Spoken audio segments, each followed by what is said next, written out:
It's time to accelerate. Hey friends, this is Andy.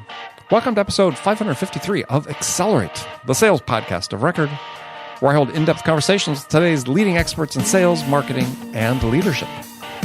It's Sunday, so besides having a nice lazy brunch, Sunday means that I'm digging into our archives to bring you one of our more popular episodes from the past, and this is popularity measured by the number of listeners that actually download and listen to this particular episode. And so my guest on this particular favorite is Dan Waldschmidt. Dan's a keynote speaker, he's a business strategist, and an ultra runner. He runs 100-mile races and does it extremely well. He's sort of record-setting type pace. He's also the managing director of Waldschmidt International. Now, I always get pumped up talking to Dan because he's so inspirational, so motivational, gets you focused on things that are really important. So today we're giving you episode 404 of Accelerate. That's 404. Title of that episode is Push Your Limits to Do the Impossible. And that's right, how to think big and make big things happen. You're going to love it. So here's me with my friend, Dan Waldschmidt. Hello, and welcome to Accelerate. I'm excited to be joined on the show again today by my friend Dan Waldschmidt. He's a keynote speaker, business strategist, ultra runner, which we're going to talk a little bit about, which we did last time as well, business owner, and maybe we can talk some about that too. So, Dan, welcome again to Accelerate. Thank you. Thank you for having me back. So, take a minute, may introduce yourself, tell people sort of the range of things that you do. As you mentioned, speak to large groups of people about ways to dynamically grow and scale their ideas into things that make them lots and lots and lots of money. And we have a kind of contrarian view, and of course, some people like that, and that makes us a really unique asset to our clients. Other thing that we do is, you and I were talking before we started, grabbing some time for this recording, is as a guy who owns several businesses, I'm actually, elbow deep in problems and strategies, ideas every day. And so often what I'm writing about, frankly, is kind of an IV drip, of trying to solve my own, BS. So anyways, if you're someone who has sentiment analysis, you can probably get my emotional bandwidth by either what I've written about recently or what's coming out soon. I'm a guy who really likes to push against limits, push back against the idea of impossible. And so it's in my personal life, it's running, in my professional life, it's how do we make millions and billions of dollars? And then speaking to clients, it's like, how do I help you see the world in a different way where you exceed your own expectations and then maybe transform yourself financially or physically or spiritually, those sort of things. All right, so let's talk about your ultra running. So what are your ultra goals for 2017? My goals are to run another few thousand miles. That's the one goal I've generally mocked up for myself. I've done about 2,750 miles this year so far, mainly because that was my goal to hit. And I'll run at least one 100-mile race this coming year. It's becoming a little more difficult just due to schedule. I did a few this year, did a few 50s. So my goal is to keep pushing that 100-mile, adding a few more to the list. And I signed up last year for a 500-kilometer race, which is about 320 miles. And I did not run it for health reasons, but my for many people listening, that would probably be the obvious answer. Yes, that's right. I think there's more to it for you. Yeah, health reasons before running it, not after. Right. But my challenge this year, I think my one big goal is to run something beyond 100. I think 102, 105 is probably my longest distance. I want to push something beyond that. So even if it's not a 300-mile race, I might run a 200-mile race to see how I can do that. All right, so people that are listening to this and think, okay, gosh, I'm a busy person. But as you said, you own multiple businesses that require your direct involvement. And we talked about earlier, you've purchased a new company, you're busy scaling it. So how do you fit everything in? I mean, how do you fit in 3,000 miles of running in a year? Priorities.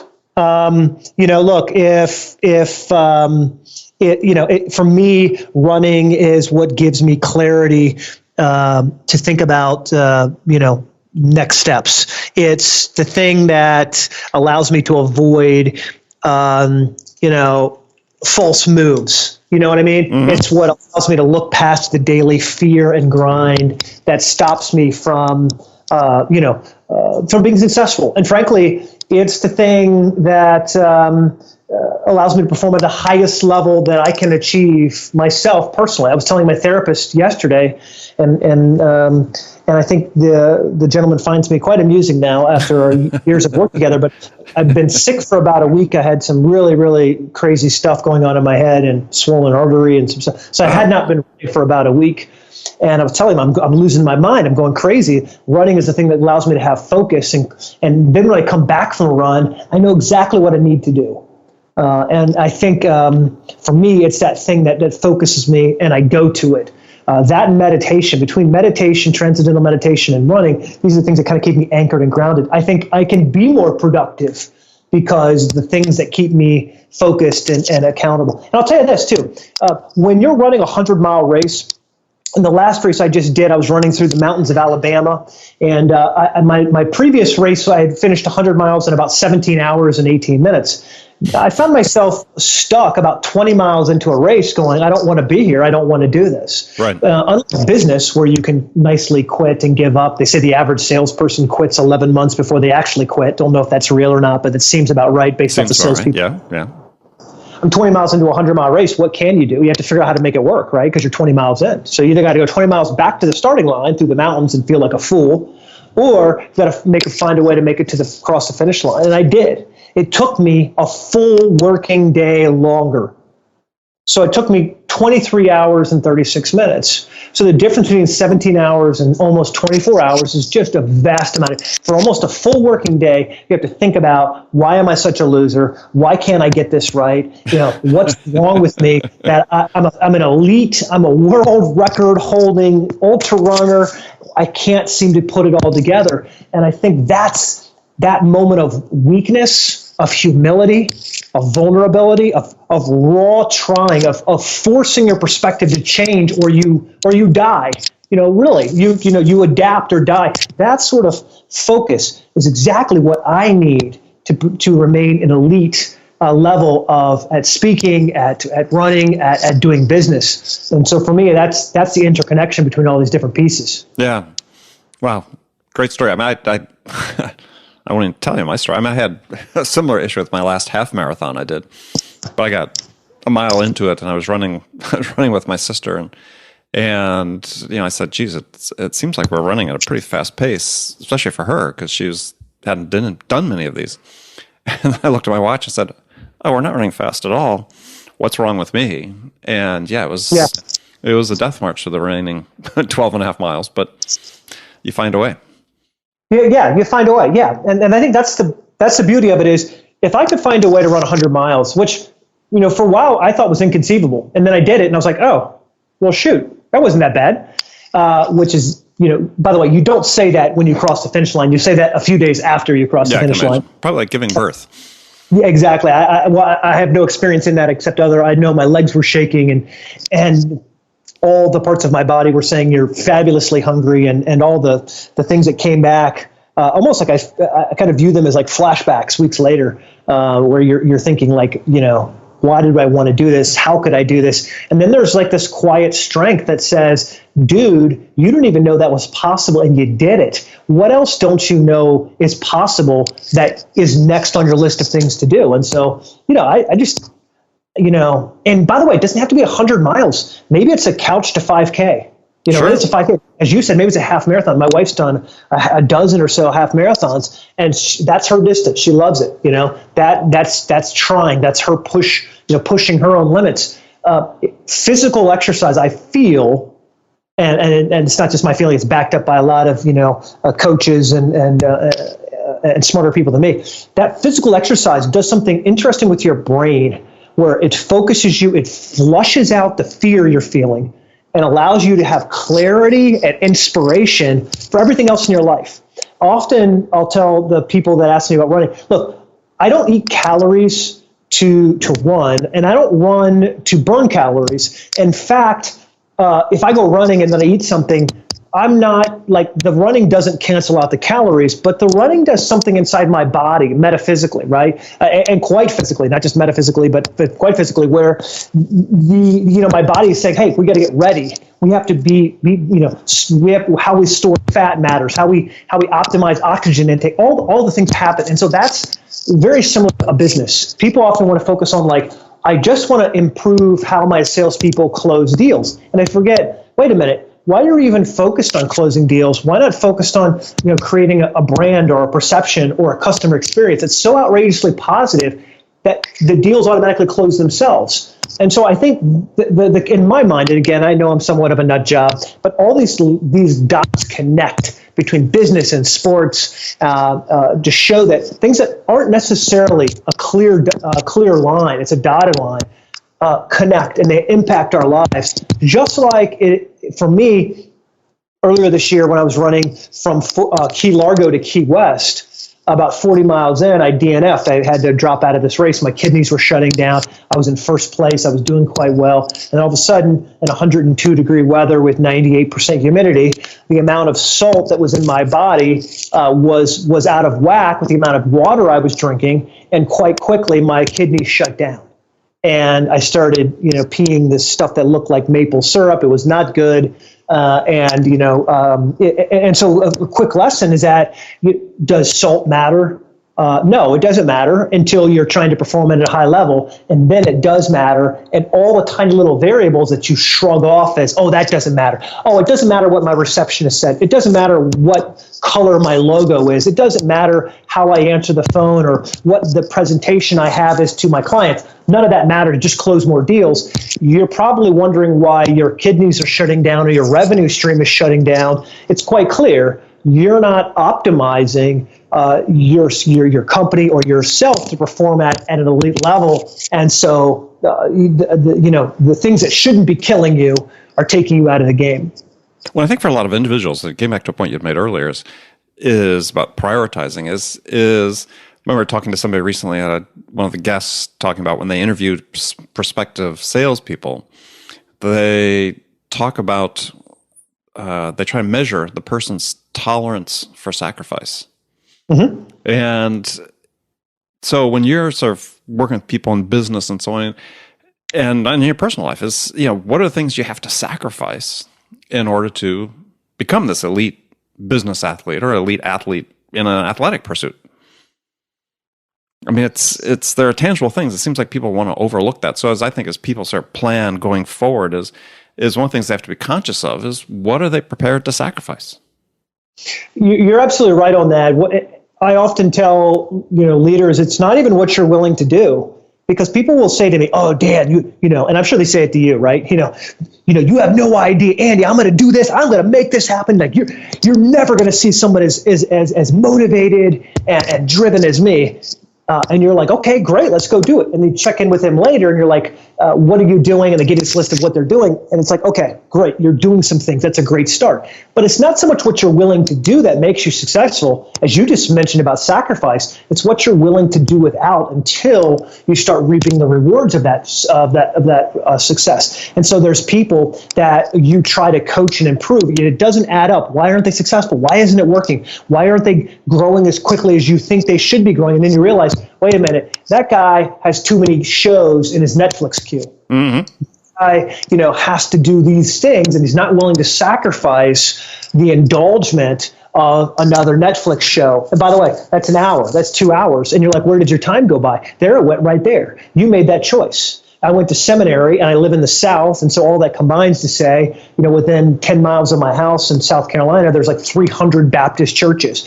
And so in the South, we blame God for everything, right? In the North, where I'm from, Washington, D.C., we blame the government, right? We blame politics, we blame stupid voters. But in the South, we blame Jesus. And so you'll talk to someone, they'll be like, hey, bless your heart, Andy. Well, if God wanted me to be rich, he would have made me that way. And I'm like, no.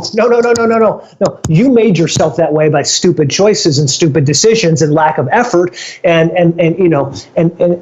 lack of focus. What I've noticed interesting about focus is that you need a little bit of desperation in order to get to where you want to be. If you're not desperate enough, then you're probably not going to do the things that are required to elevate your game to the level where you can compete and win to get across the finish line. You're just not going to do it. If you don't need it bad enough, you're going to walk away. And so on my right arm, I've got a sleeve, tattoos, and the sleeve is of Hernando Cortez burning ships. When Hernando Cortez came to South America, he famously said, burn the ships. And I don't know that they actually burned them. I think they just put holes in them and sank them. Why? He realized that all of his men who had romanticized this idea of Latin America, beautiful Latina women, gold nuggets on the ground, exploration, and this kind of high sex appeal adventure, machismo, alpha male sort of task, which is obviously all those things are associated with sales and revenue creation and high performance in business. And so he realized when things got tough, they could go home and go, well, listen, we got halfway across the island.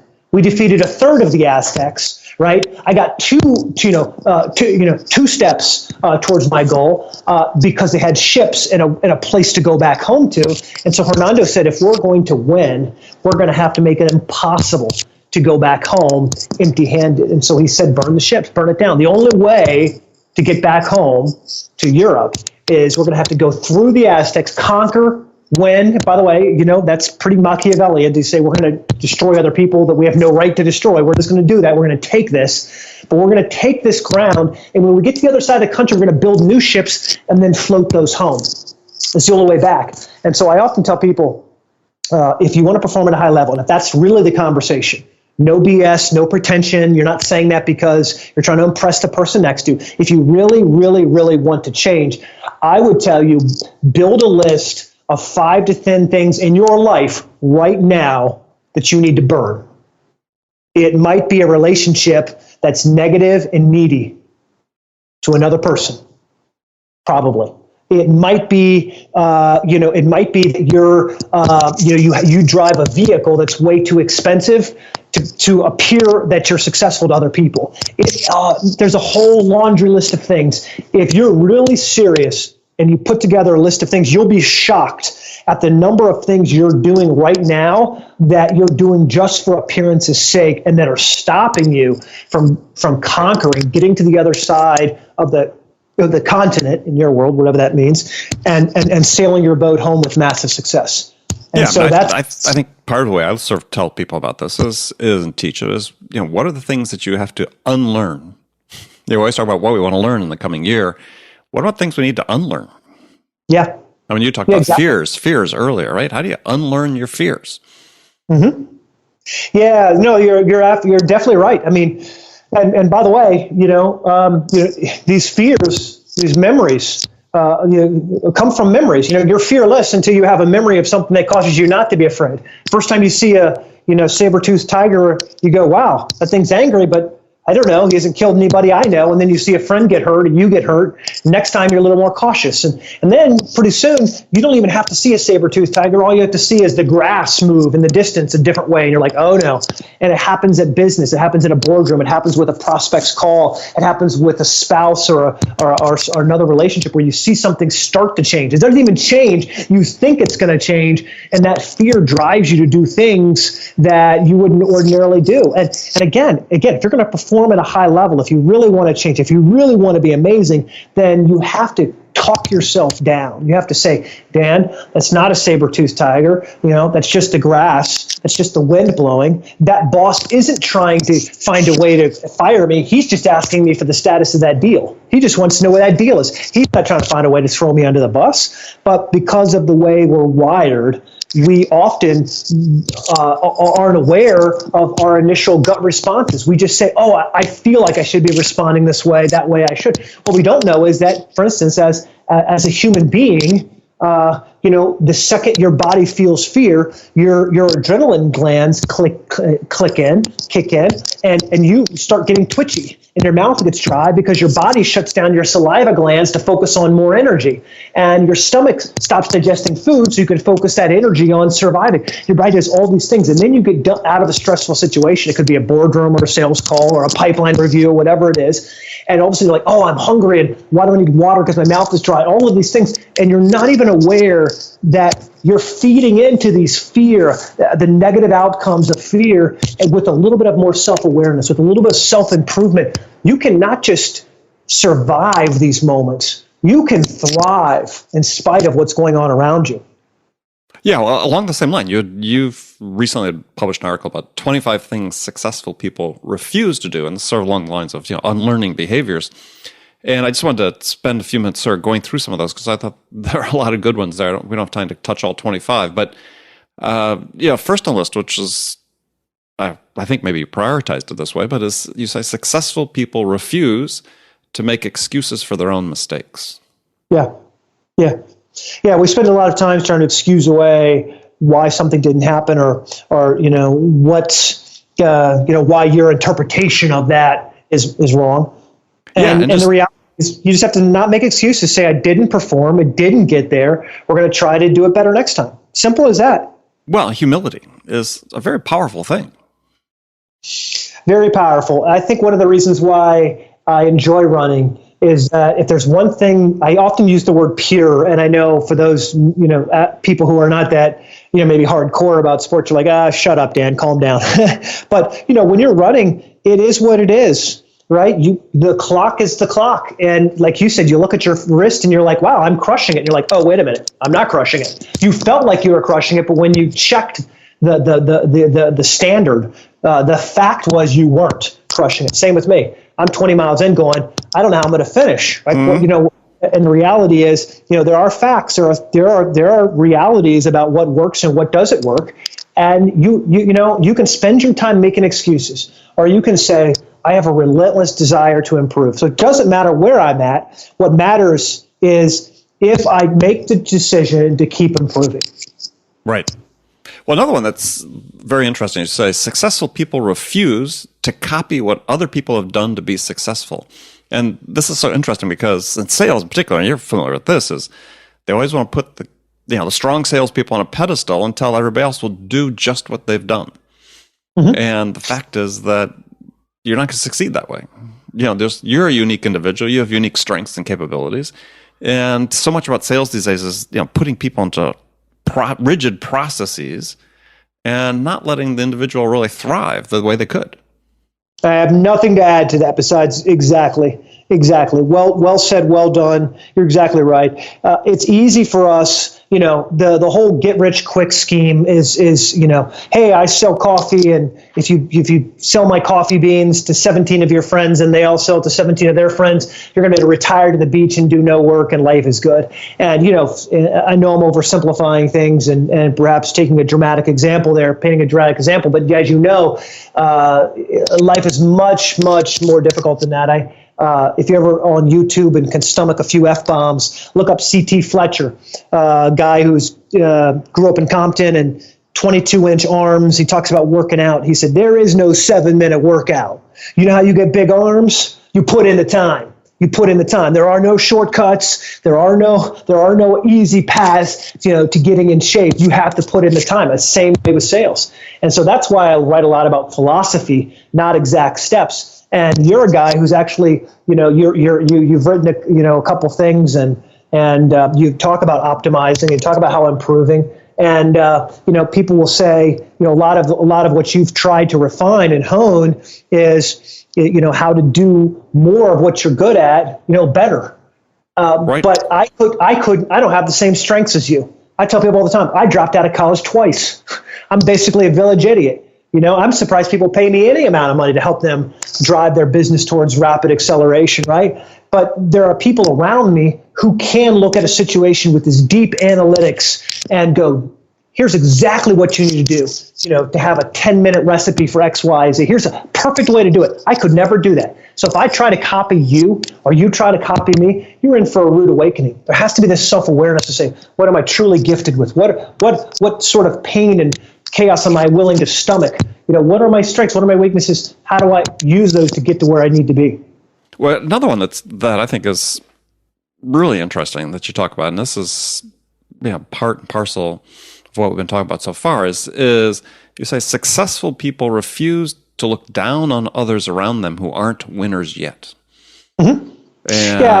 And we see this so often because, again, part of what we see in sales is too often managers sort of encourage this class system within sales and take actions that sort of reinforce it rather than giving everybody an opportunity to succeed. That's right. And the reality is it takes people different amounts of time to be successful. I'm in a business right now where we've got competitors who several years ago, they looked like they were ahead of us. Here's why. They spent vast amounts of money, millions and millions and millions of dollars on building out their own data warehousing infrastructures, basically building data centers. You hear about Apple building these billion-dollar data centers. So we have competitors who built out mini versions of those, and not M-A-N-Y, M-I-N-I, many tinier versions of an Apple data center, and they spent millions. They thought, we're going to drive the cost down. And then all of a sudden, Amazon comes along, and now they have storage at 2 pennies per gigabyte. 2 pennies. Now, the reality is you spent millions and millions of dollars building out infrastructure that is now obsolete. Time, and has an interesting way of changing perspective. And so there are a lot of people who seem like they're slow and plodding who come out far ahead. One quick example, Jeff Bezos was a manager at McDonald's before he founded Amazon, paid his early way through school working as a manager at McDonald's.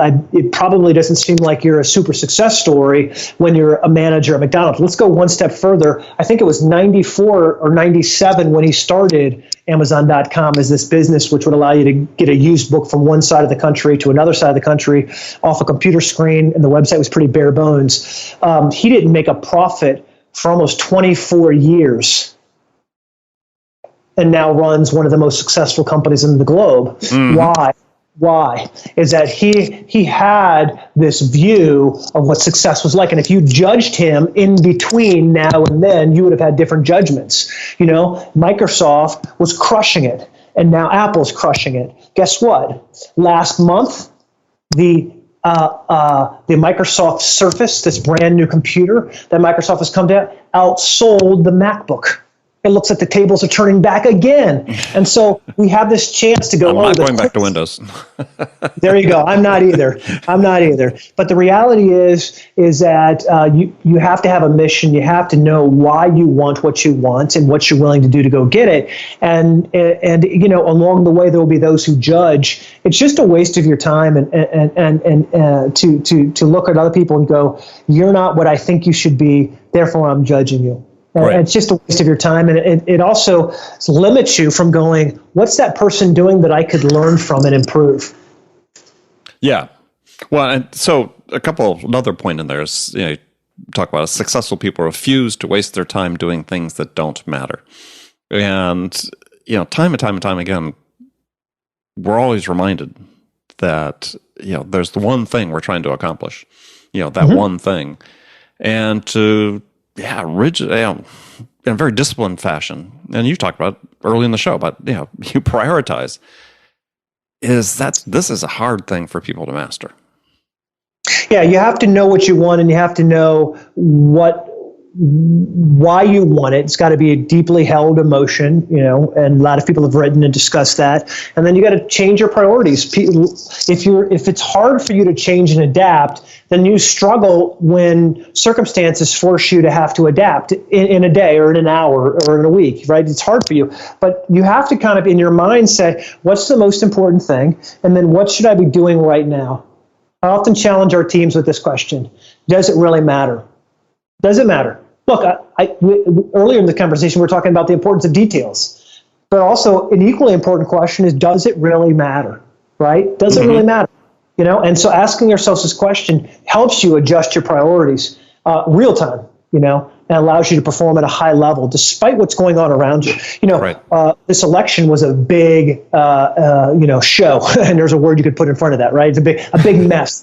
The reality is, what's changed in our lives since then? I mean, Lockheed Martin's getting railed on for building, an F-35 or the new Air Force One. But I mean, seriously, how has our lives improved or gotten worse in the last bit of time, and how will they? The reality is it's probably not going to change a lot for most of us. It's just not. And so we spend time agonizing over, I have to follow this debate, and I have to be a part of this thing, and I have to do that and this other thing. And then you look back and go, wow, I spent a lot of effort, spent a lot of money, a lot of time on things that you could argue, looking back, don't really matter. Yeah. Well, I mean, this is actually on your list of 25. That's number 22, as successful people refuse to let the current chaos distract them from future success. You can't. And that comes from knowing your priorities. What's more important? And by the way, I'm a DC guy. We're 19th and K. We're right downtown DC. I mean, literally K Street. Mm-hmm. That's us. And I'll tell you, it's easy to fall into that bubble of, oh, so-and-so got elected for Secretary of Labor. Wow. Okay. Well, what's that mean for this? And how's it? And who's going to do it? And everyone starts hyperventilating. Goes, take a step back. Doesn't matter. You know what does matter is I helped my 12-year-old son, study for his finals, and he got a B+ on a test that I thought he was going to get a D on. Now that matters. Secretary of Labor doesn't really matter, right? But that B+ does matter. But it's easy to lose perspective when you're not focused on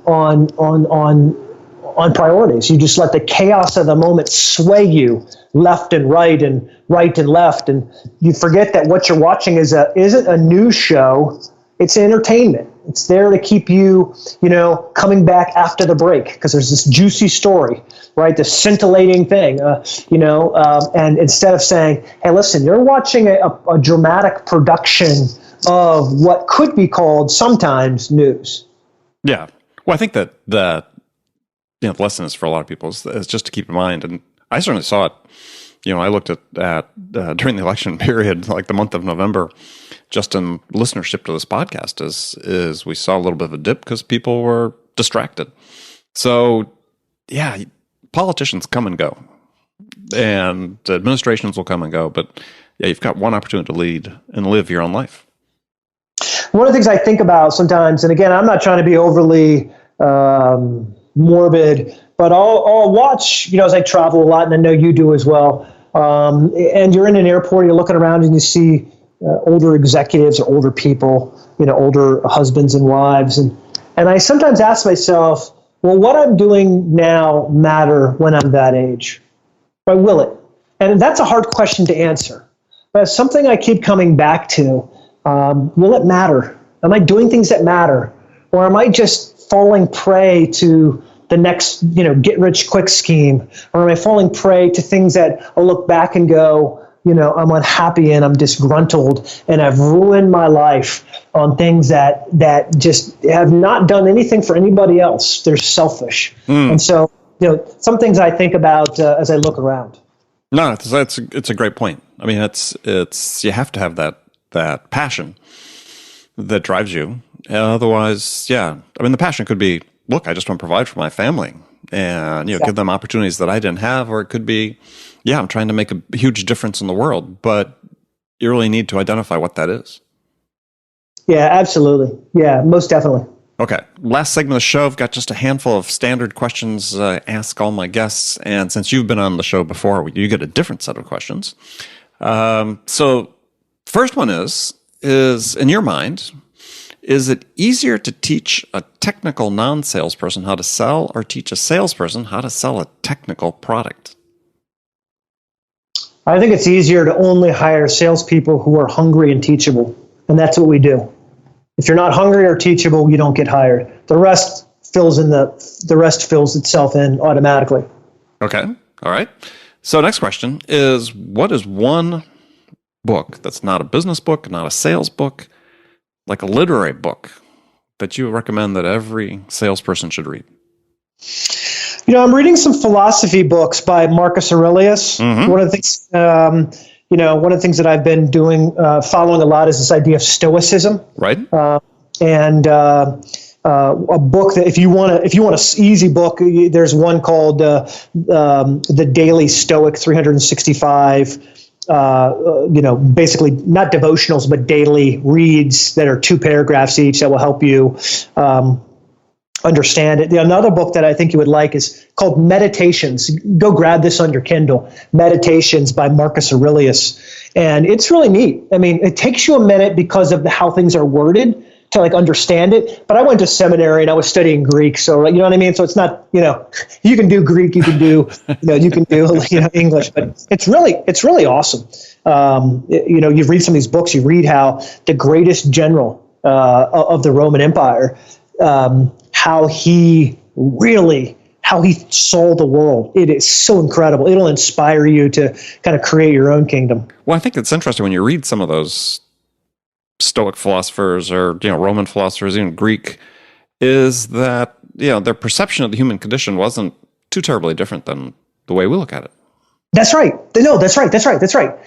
But they had, what I find interesting is they had this, and the Greeks did it. They spent a lot of time on philosophy, on not just surface level stuff. They dug into this idea of, your years are a vapor. And this idea, not that we're looking at mortality, but understanding that you have a limited number of days. It was really, really neat how they didn't push the idea, the scariness of life, but they talked about purpose. And what I connect to that because I'm thinking,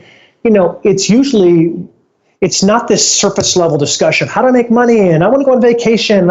It's really this, what am I doing that matters? Once you figure that out, everything else just kind of falls into line. It's like that picking a lock, it's like once you get a couple of the pins headed in the right direction, everything else takes care of itself. But if you don't know the basics of how to get inside your own head, then, you'll always struggle. By the way, I'm a nerd for biographies too. So I was reading a book about the story of Steve Prefontaine, right? And I love that. And there's a couple other sports books. One's called Duel in the Sun that I love too, which is about Alberto Salazar, right. One of the greatest runners of America. Yep. And his he won a race that was pretty hotly contested. Anyways, I love those stories because you see the agony and the effort. And I think that compares to where we're at right now, which is this idea that in between here and there being the finish line, there's a lot of struggle. And we often summarize people's success stories by, Bezos, yeah, he's the founder of, Amazon. And, Tim Cook, yeah, he's the CEO of Apple. Oh, yeah, what was he before he was the CEO of Apple? What was he before he was at Apple? He was an engineer in an aluminum plant in Alabama. Mm-hmm. And so we often cut out that crap in the middle, the struggle. We forget that Doug McMillon worked in the warehouse before he was CEO of Walmart. Right? We cut all this stuff out, and then we go, that guy, he must have had better parents. He must have had a better education. He must have something I don't have. Well, that may be true. He may have more drive. He may have more insight. He may have more self-awareness and emotional intelligence and things like that. But he has nothing that you can't also have. Exactly. So time after time after time, you see these examples. Sheryl Sandberg worked in a mall as a retail clerk. You look at, anyways, example after example, you read it from these biographies, which I love the richness of them because you're thinking, you got 500 pages or 400 pages or, God bless you, 300 pages, right, of something where you can read his biography of someone's story and you go, wow, this guy had a really, really rough, agonizing time, right? And yet he crossed the finish line. The lesson for us should be, I'm not any different than them. I'm going through the same thing that Steve Jobs went through. Right? I'm going through the same thing, that another successful person was. Life isn't unfair to me. I don't need any special breaks. Right. I need to apply the effort to get to where I need to be. Okay, so one last question for you is do you have a favorite quotation or words of wisdom you live by? My nephew asked me, what's one thing you would ask? And I said, believe. And here's what I mean by that. I spent a lot of time in my 20s and early 30s not believing myself. I listened to everyone else, maybe because I dropped out of school and I had a mom who said, you'll never be somebody unless you get a degree, despite building a couple companies that were millions and millions and millions of dollars. And so I think if you can believe that you're worth it, believe that your idea is worth it, believe that your dream is worth it, just believe. Belief has an interesting way of impacting everything you do. When you believe that a pill is going to heal you, you get better, even if it's just a placebo, right? We know this. We know this. The power of belief, real belief, not shaking your head, but really believing. When you think of what people do when they believe, they blow themselves up, right? They do all of this fanciful stuff that our minds can barely understand when you believe. And so if there were one code or mantra I live by, it's belief. Let me give you one longer phrase that I remind myself every day when I meditate. It's this: if you want something you have never had, you must do something you have never done before. This is one of those affirmations that I repeat to myself every day. If you want something you've never had, you must do something you've never done before, which means simply this. If you're listening to this podcast and you've bought, Andy's books and you've read the blog and you've consumed and you're like, hey, I want to be successful. How do I do it? Here's how you do it. You do something you've never done before. And that might be trying harder. It might be trying something different. It might be asking for help. It might be paying for help. But don't ever imagine that you're going to get something you've never had before doing the same thing you've always done before. You've got to change, and you've got to want to change. And when that happens and you believe that it's going to pay off and be worth it in the end, your whole life is magical. It is. It's easy. It's magical. Right. Perfect. Well, a great way to end. Well, Dan, thank you for joining me. Again, that was fantastic. So tell folks how they can find out more about you. Just Google me, danwaldschmidt.com, and there's blogs, and there's nothing to sell you, but if you go online, you can download some calendars and some insights and some workbooks and things like that'll be helpful to you. And again, we're in the transformation business, so go to danwaldschmidt.com and you can read some stuff and argue with me about what works and doesn't work. But goal is just to get you to think differently. Once you see life differently, your whole life can be different. Perfect. Great way. So thanks again for joining me. And remember, friends, thank you for spending this time with us. Make it a habit, as we remind you every day, make it a habit to deliberately learn something new every day to help you accelerate your success. An easy way to do that is join my conversations with top business experts like my guest today, Dan Waldschmidt, who shared his expertise about how to accelerate the growth of your business. And if you enjoy Accelerate and the value we're delivering, then please take a quick minute right now to leave your feedback about this podcast on iTunes, Stitcher, or wherever you listen. It'd be very much appreciated. So thanks again for joining me. And until next time, this is Andy Paul. Good selling, everyone. Thanks for listening to the show. If you like what you heard and want to make sure you don't miss any upcoming episodes, please subscribe to this podcast on iTunes or Stitcher.com. For more information about today's guest, visit my website at andypaul.com.